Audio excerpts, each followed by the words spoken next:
Hello students, welcome back to the online class. So students, देखिए हम अपना part दूसरा पढ़ रहे थे, हिम्मत और ज़िंदगी। तो इसका जो पहला भाग था वो हम पढ़ चुके थे। देखिए यहाँ तक, जिसका मन यह जानकर संतुष्ट है कि दिन भर का समय उसने किसी अच्छे काम में लगाया है। यहाँ तक हमने ये कंप्लीट कर लिया था। अब हम इसका दूसरा भाग पढ़ते हैं।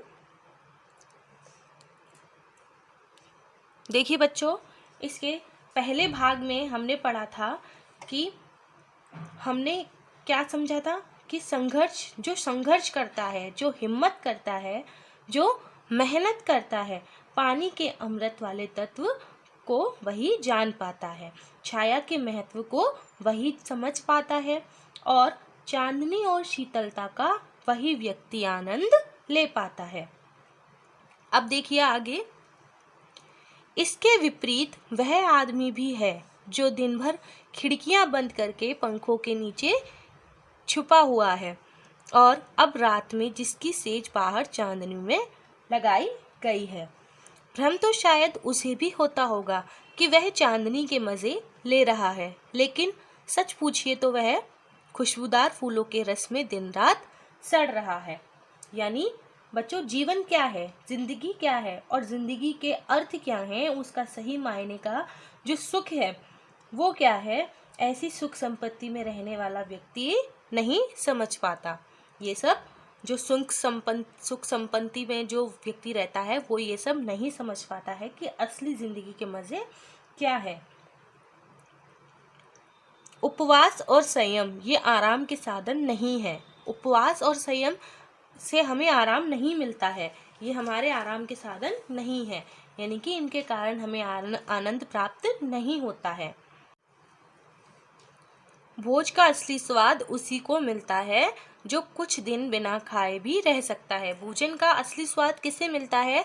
जो कुछ दिन भूखा हो, लेकिन जिसका पेट पहले से ही भरा हो उसको भोजन का स्वाद, असली स्वाद नहीं मिलता है। जो काफ़ी दिन से भूखा हो या जो भूखा रहना जानता हो, भोज का असली स्वाद केवल उसी को मिलता है। आगे देखिए, त्यक्तेन भुंजिता, जीवन का भोग त्याग के साथ करो। इसका मतलब है जीवन का भोग त्याग के साथ करो, यानी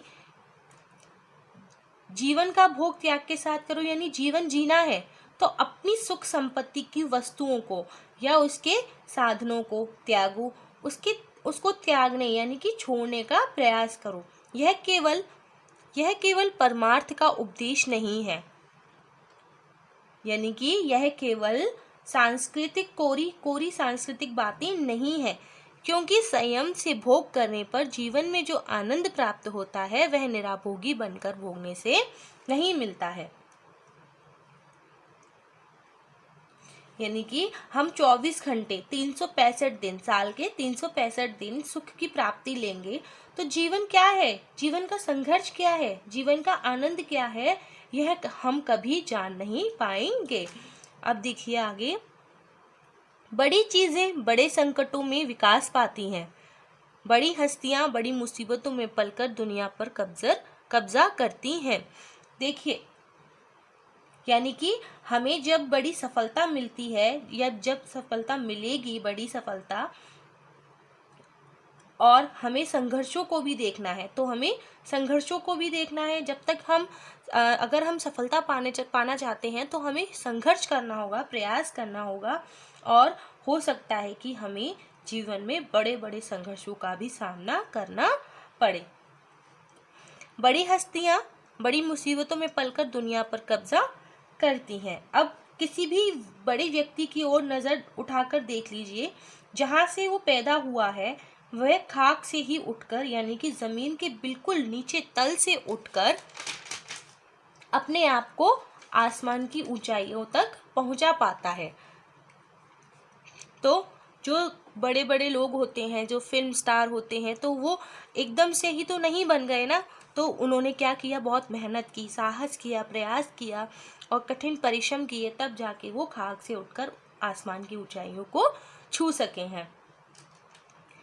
अकबर ने 13 साल की उम्र में अपने बाप के दुश्मन को परास्त कर दिया था। यानी कि अकबर ने सिर्फ 13 साल की उम्र में उनके जो बाप के दुश्मन थे, उनके पापा के जो दुश्मन थे, उनको हरा दिया था, जिसका एकमात्र कारण यह था कि अकबर का जन्म रेगिस्तान में हुआ था।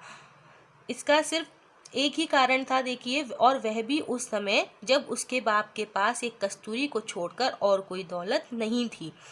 अकबर ने 13 साल की उम्र में अपने बाप का जो परास्त किया था उनको, तो उसका सिर्फ कारण यही था कि उन्होंने शुरू से ही संघर्ष किए थे। उस शुरू से ही उन्होंने रेगिस्तान में जन्म लिया था और उन्होंने काफ़ी कठिन परिश्रम शुरू से ही झेले थे, प्रारंभ से ही झेले थे।